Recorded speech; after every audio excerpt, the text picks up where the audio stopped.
উগ্র সাম্প্রদায়িকতায় মদদ রয়েছে বিএনপির, মন্তব্য কাদেরের।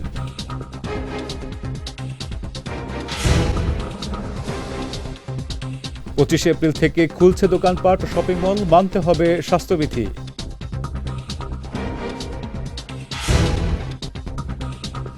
এবং আরমানিটোলায় রাসায়নিকের গুদামে আগুন, নারীসহ নিহত 4।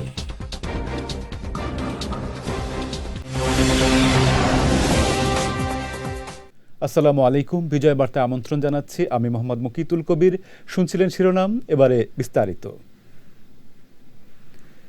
বিএনপি মুক্তিযুদ্ধের চেতনাবিরোধী এবং উগ্র সাম্প্রদায়িকতায় তাদের মদদ রয়েছে বলে মন্তব্য করেছেন আওয়ামী লীগের সাধারণ সম্পাদক ও সেতুমন্ত্রী ওবায়দুল কাদের। তিনি বলেন, ঢাকা, চট্টগ্রাম ও ব্রাহ্মণবাড়িয়ায় হেফাজতের তাণ্ডবের সব ঘটনার সাথেই বিএনপি জড়িত ছিল। সকালে ঢাকা মহানগর দক্ষিণ আওয়ামী লীগ আয়োজিত অসহায় কর্মহীন মানুষের মাঝে ইফতার সামগ্রী বিতরণ অনুষ্ঠানে ভিডিও কনফারেন্সে যুক্ত হয়ে তিনি এসব কথা বলেন। আজকে আমাদের দুটি চ্যালেঞ্জ, শেখ হাসিনা বঙ্গবন্ধু কন্যা শেখ হাসিনার নেতৃত্বে দুটি চ্যালেঞ্জ আমাদের মোকাবিলা করতে হবে। একটি চ্যালেঞ্জ হচ্ছে করোনা, দ্বিতীয় তরঙ্গকে আমাদের মোকাবিলা করতে হবে, করোনাকে প্রতিরোধ করতে হবে। দ্বিতীয়ত আমাদেরকে আজকে জীবিকার জন্য খেটে খাওয়া অসহায় কর্মহীন মানুষের পাশে দাঁড়াতে হবে, মানবতার পাশে দাঁড়াতে হবে। খেটে খাওয়া কর্মহীন যারা হয়ে পড়েছেন তাদের পাশে দাঁড়ানোই এখন আওয়ামী লীগের রাজনীতি। করোনা ভাইরাসের দ্বিতীয় ঢেউ মোকাবেলায় দেশব্যাপী চলমান সর্বাত্মক লকডাউনের মধ্যেই দোকানপাট ও শপিং মল খুলে দেওয়ার সিদ্ধান্ত নিয়েছে সরকার। আজ এ বিষয়ে মন্ত্রিপরিষদ বিভাগ থেকে প্রজ্ঞাপন জারি করা হয়। এতে বলা হয়েছে, আগামী 25 এপ্রিল থেকে দোকানপাট ও শপিং মল প্রতিদিন সকাল 10টা থেকে বিকেল 5টা পর্যন্ত খোলা রাখা যাবে। তবে অবশ্যই মানতে হবে যথাযথ স্বাস্থ্যবিধি। প্রজ্ঞাপনে আরও বলা হয়, স্বাস্থ্যবিধি প্রতিপালনের বিষয়ে সংশ্লিষ্ট বাজার বা সংস্থার ব্যবস্থাপনা কমিটি প্রয়োজনীয় ব্যবস্থা গ্রহণ করবে। রাজধানীর আরমানিটোলায় রাসায়নিকের গুদামে আগুন লেগে অন্তত 4 জন নিহত হয়েছেন। এ ঘটনায় ফায়ার সার্ভিসের 3 কর্মীসহ আহত হয়েছেন অন্তত 21 জন। বৃহস্পতিবার রাত 3:15টার দিকে আরমানিটোলা মাঠের পাশে হাজী মুসা ম্যানশনের নিচতলায় রাসায়নিক গুদামে আগুন দেখতে পেয়ে ফায়ার সার্ভিসে খবর দেয় স্থানীয়রা। খবর পেয়ে ফায়ার সার্ভিসের 19টি ইউনিট প্রায় 3 ঘণ্টা চেষ্টা চালিয়ে আগুন নিয়ন্ত্রণে আনে। এদিকে আহতদের মিটফোর্ড ও Sheikh Hasina burn and plastic surgery ইনস্টিটিউটে ভর্তি করা হয়েছে। অন্যদিকে ঘটনা তদন্তে 4 সদস্যের একটি কমিটি গঠন করা হয়েছে। সবারই শ্বাসনালী পুড়ে গেছে, 4 জন অলরেডি আইসিইউতে চিকিৎসা চলছে, আর বাকি 20 জন তাদের চিকিৎসা চলছে, এখনো পর্যন্ত স্টেবল আছেন, বাট আইসিইউতে 4 জন আছেন, তাদের অবস্থা বেশি খারাপ, সকলেরই শ্বাসনালী পুড়ে গেছে। দেশে করোনা ভাইরাসে আক্রান্ত রোগীদের চিকিৎসা সেবায় চালু হওয়া ডিএনসিসি ডেডিকেটেড কোভিড-19 হাসপাতালে 5 দিনে 174 রোগী ভর্তি হয়েছে। এসব রোগীদের মধ্যে আইসিইউতে চিকিৎসাধীন রয়েছে 98 জন। দুপুরে এক সংবাদ সম্মেলনে হাসপাতালটির পরিচালক ব্রিগেডিয়ার জেনারেল নাসির উদ্দিন এসব তথ্য জানান। তিনি বলেন, এখানে 100টি আইসিইউ বেড প্রস্তুত রয়েছে, আর রোগী আছে 98টিতেই। এছাড়াও আরও 200 বেডের আইসিইউ বেড প্রস্তুত রয়েছে, তবে জনবলের অভাবে এগুলো চালু করা যাচ্ছে না। মানে আমাদের যেমন আমরা আইসিইউ তো আমরা বলেছি যে আমাদের 200-এর কাছাকাছি বেড আমাদের রেডি আছে। এই 200 বেড আমরা যদি চালাতে চাই, আপনাদের বুঝতে হবে এটা অনেক ম্যান পাওয়ার দরকার। সেই ম্যান পাওয়ারগুলো না আসলে আমি রুগী নিয়ে তাদের যদি আমি হ্যান্ডেল করতে না পারি, সেটা আরও বিড়ম্বনা। তো আমরা তারপরেও চালিয়ে যাচ্ছি আমাদের সামর্থ্য অনুযায়ী। দেশে গত 24 ঘণ্টায় করোনা ভাইরাসে আক্রান্ত হয়ে আরও 88 জনের মৃত্যু হয়েছে। এ নিয়ে ভাইরাসটিতে মোট মৃতের সংখ্যা বেড়ে দাঁড়ালো 10,869 জনে। এ সময় নতুন করে করোনা আক্রান্ত হিসেবে শনাক্ত হয়েছেন 3,629 জন। এতে মোট শনাক্তের সংখ্যা বেড়ে দাঁড়ালো 7,39,703 জনে। স্বাস্থ্য অধিদপ্তরের এক বিজ্ঞপ্তিতে এসব তথ্য জানানো হয়। এছাড়া আরও 5,225 জন সহ এ পর্যন্ত মোট সুস্থ হয়েছেন 6,47,674 জন। সপ্তাহের ব্যবধানে বেড়েছে সবজির দাম, তবে দাম কমেছে মুরগি ও ডিমের। অপরিবর্তিত রয়েছে ভোজ্য তেল, চালসহ অন্যান্য পণ্যের দাম। বাজারে বেগুন 50 থেকে 60 টাকা, করলা 40 থেকে 60, ঢেঁড়স 50 থেকে 60, টমেটো 30 থেকে 40, পটল 40 থেকে 50, লতি 60, সজনে 50 থেকে 60, কাঁচামরিচ 40 থেকে 50 ও আলু বিক্রি হচ্ছে 20 টাকা কেজি দরে। খোলা ভোজ্য তেল লিটারে বিক্রি হচ্ছে 135 থেকে 138 টাকায়। এছাড়া 50 টাকা কমে সোনালী মুরগি 230 থেকে 220 টাকা ও ব্রয়লার মুরগি কেজিতে 20 টাকা কমে বিক্রি হচ্ছে 125 থেকে 130 টাকায়। অপরিবর্তিত আছে গরু ও খাসির মাংস, মশলাসহ অন্যান্য পণ্যের দাম। নারায়ণগঞ্জের ফতুল্লায় একটি বাড়িতে গ্যাসের চুলার পাইপ লাইন বিস্ফোরণে নারী ও শিশুসহ 11 জন দগ্ধ হয়েছেন। ভোরে সদর উপজেলার ফতুল্লা থানার তল্লা এলাকায় মডেল গার্মেন্টসের দক্ষিণ পাশে স্থানীয় মফিজুল ইসলামের 3তলা বাড়ির 3য় তলায় ভাড়াটিয়ার বাসায় এ দুর্ঘটনা ঘটে। খবর পেয়ে ফায়ার সার্ভিসের 3টি ইউনিট ঘটনাস্থলে গিয়ে আগুন নেভানো সহ দগ্ধদের উদ্ধার করে হাসপাতালে পাঠায়। দগ্ধদের মধ্যে 5 জনকে Sheikh Hasina burn and plastic surgery ইনস্টিটিউটে পাঠানো হয়েছে। অপর 6 জনকে স্থানীয় হাসপাতালে চিকিৎসা দেওয়া হয়। এদিকে এ ঘটনায় তদন্ত কমিটি গঠন করেছে জেলা প্রশাসন। একই সাথে ভবনটি সিলগালা করার নির্দেশ দেওয়া হয়েছে। ব্রাহ্মণবাড়িয়ায় হেফাজতে ইসলামের তাণ্ডবের ঘটনায় আরও 10 জনকে গ্রেপ্তার করেছে পুলিশ। গত 24 ঘণ্টায় বিভিন্ন এলাকায় অভিযান চালিয়ে তাদের গ্রেপ্তার করা হয়। গ্রেপ্তারকৃতরা সবাই হেফাজতে ইসলামের কর্মী সমর্থক বলে জানিয়েছে পুলিশ। এ নিয়ে তাণ্ডবের ঘটনায় মোট 346 জন গ্রেপ্তার হলো। এদিকে তাণ্ডবের ঘটনায় বিভিন্ন থানায় প্রায় 35,000 জনকে আসামি করে 56টি মামলা হয়েছে। ধান সংকটে স্থবির হয়ে পড়েছে দেশের অন্যতম বৃহত্তম চালের মোকাম কুষ্টিয়ার খাজানগর। গত 1 মাস ধরে এখান থেকে চালের সরবরাহ নেমে এসেছে প্রায় অর্ধেকে।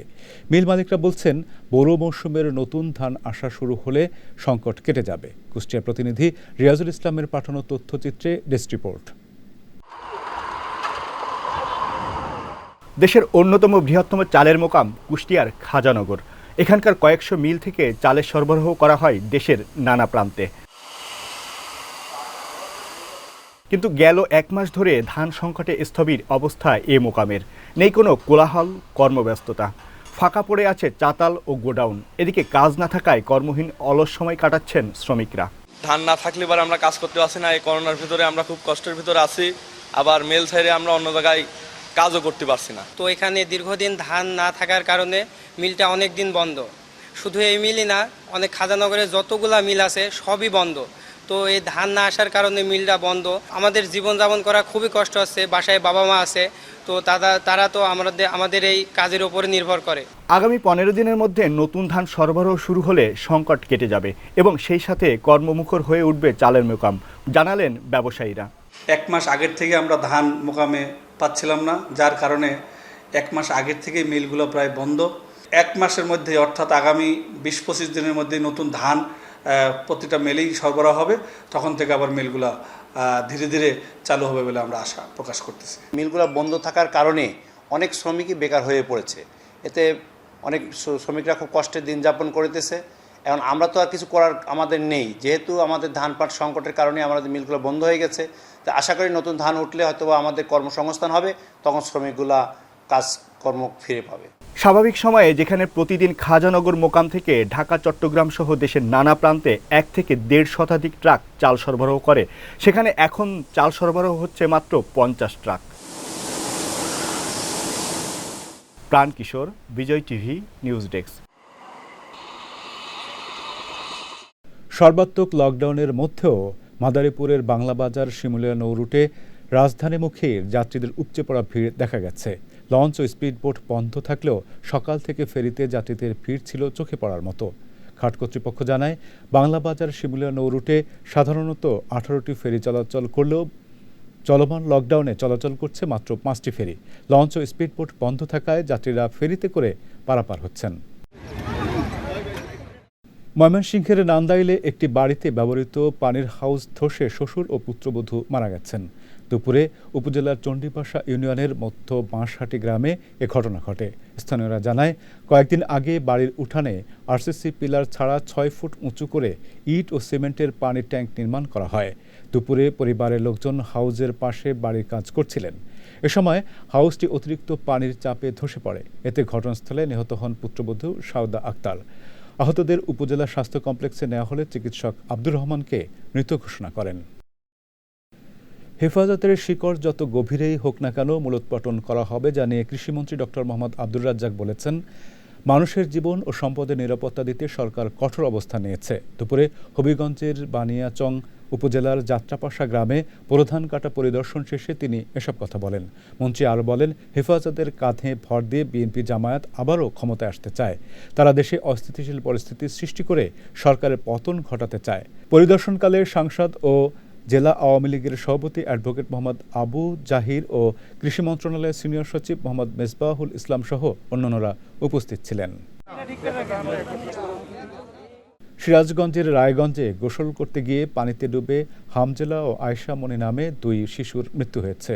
সকালে উপজেলার পাঙ্গাশি ইউনিয়নের নাড়ুয়া গ্রামে এ ঘটনা ঘটে। রায়গঞ্জ থানার ভারপ্রাপ্ত কর্মকর্তা মোহাম্মদ শহীদুল ইসলাম বলেন, সকালে শিশু দুটি বাড়ির পাশের পুকুরে গোসল করতে গিয়ে পানিতে ডুবে মারা যায়। স্থানীয়রা তাদের উদ্ধার করে রায়গঞ্জ উপজেলা স্বাস্থ্য কমপ্লেক্সে নিয়ে গেলে চিকিৎসক তাদের মৃত ঘোষণা করেন। চাঁদপুরে অন্তত 20 একর জমি নষ্ট করে গ্রামীণ সড়ক নির্মাণ করেছে স্থানীয় মেম্বার। অথচ স্থানীয়রা জানান এ সড়কের প্রয়োজন নেই বললেই চলে। আর কৃষি বিভাগ বলছে, অপরিকল্পিতভাবে সড়ক সহ স্থাপনা নির্মাণ করায় খাদ্য উৎপাদনের ঘাটতি দেখা দিয়েছে। চাঁদপুরের হাজীগঞ্জ প্রতিনিধি সুব্রত বাপ্পির পাঠানো তথ্যচিত্রে ডেস্ক রিপোর্ট। চাঁদপুরের কচুয়া উপজেলার 9 নং করইয়া ইউনিয়নে বিস্তৃত ফসলের মাঠে অপ্রয়োজনীয় সড়ক তৈরির অভিযোগ উঠেছে। স্থানীয় কৃষকরা বলছে, সড়ক নির্মাণ করায় তারা কোনো প্রকার ক্ষতিপূরণ পাননি, উল্টো খনন করা গর্ত ভরাট করতে নগদ অর্থ খোয়াতে হচ্ছে তাদের। শুধু তাই নয়, মাটি কাটতে মেম্বারকে দিতে হয়েছে নগদ টাকা। আমাদের যে রাস্তা বানছে, রাস্তার মাটি নিচে, রাস্তার জমি থেকে ওই জমির মাটি নিচে নেওয়ার পরে আমরা আবার গর্ত হয়েছে, গর্ত আমরা নিজেরাই ফুটেছি টাকা দিয়ে। এটা তো 40 দিনের কর্মসূচি হিসাবে জনগণের করার কথা ছিল, যেটা সরকারি হিসাব বেকুদি করা হয়েছে। আমরা আবারই মনে করেন ওই বেকুদি কাটছে, এই বেকুগুলো আবার মনে করেন 1 ঘন্টা 2000 টাকা করে দিয়া আবার আমরা এই গর্তগুলা পূরণ করছি। আমাকে জমিনের থেকে যে মাটি উঠানো হয়েছে, রাস্তা করছে, এখানে কোনো ক্ষতিপূরণ কোনো কিছু দেওয়া হয় না। এদিকে সরকারি নিয়ম অনুযায়ী 40 দিনের কর্মসূচিতে হত দরিদ্রদের মাধ্যমে কাজ করার কথা থাকলেও স্থানীয় মেম্বার তা করছে ভেকু মেশিন দিয়ে। বাকি টাকা জেলা পরিষদের প্রকল্প থেকে ম্যানেজ করা হচ্ছে।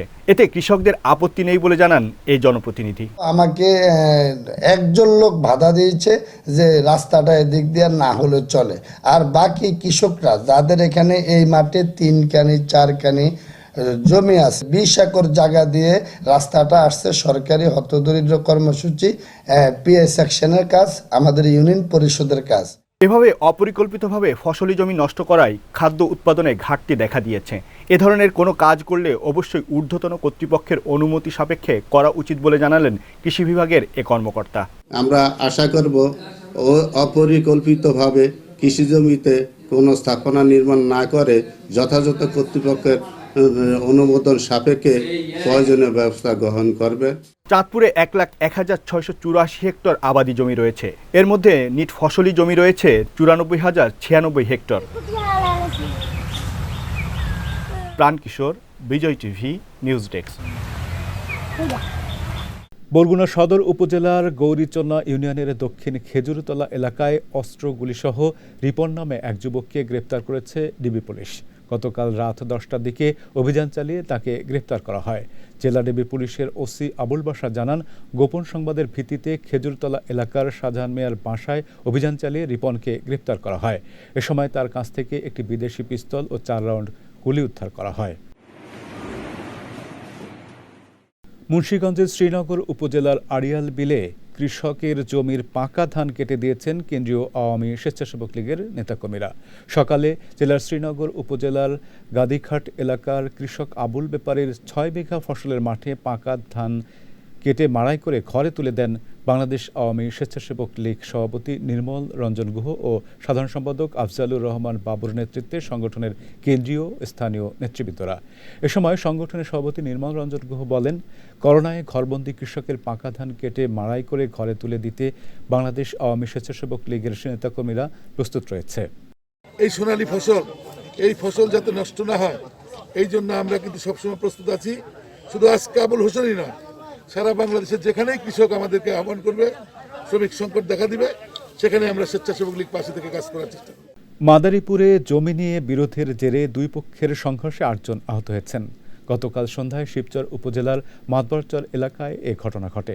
পুলিশ জানায়, শিবচর উপজেলার মাতবরচর ইউপি নির্বাচনের চেয়ারম্যান প্রার্থী হারুন আকনের সাথে অপর চেয়ারম্যান প্রার্থী ফজলুল হক মুন্সির সমর্থক আয়ুব আলী মাস্টারের দীর্ঘদিন ধরে জমি নিয়ে বিরোধ চলছে। সপ্তাহখানেক আগেও এ নিয়ে তাদের সাথে বাগবিতণ্ডা হয়। এরই জের ধরে গতকাল সন্ধ্যায় মাতবরচর এলাকায় উভয় পক্ষের লোকজন দেশীয় অস্ত্রশস্ত্র নিয়ে সংঘর্ষে জড়িয়ে পড়ে। এতে উভয় পক্ষের ৮ জন আহত হন। চাঁপাইনবাবগঞ্জ সদর উপজেলার মহারাজপুর ইউনিয়নের লালাপাড়া মোড়ে ট্রাক চাপায় মেজানুর রহমান নামে মোটরসাইকেলের এক আরোহী নিহত হয়েছেন।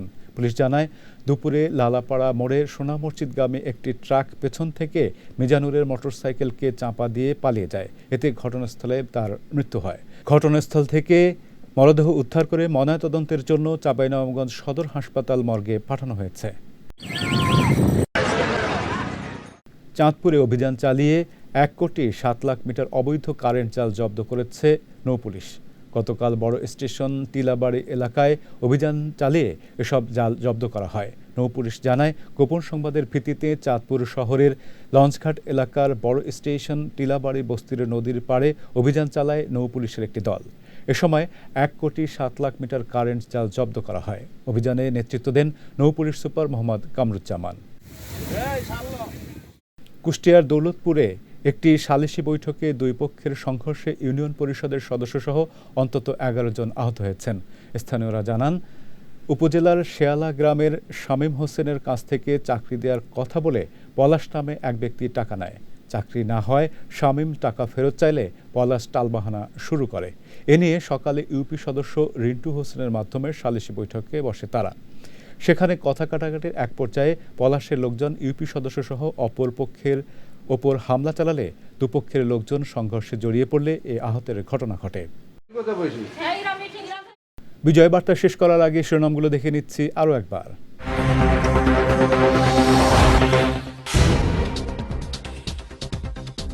উগ্র সাম্প্রদায়িকতায় মদদ রয়েছে বিএনপির, মন্তব্য কাদেরের।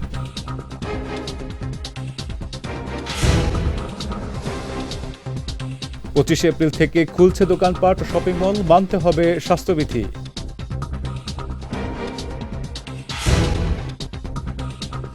এবং আরমানিটোলায় রাসায়নিকের গুদামে আগুন, নারীসহ নিহত 4।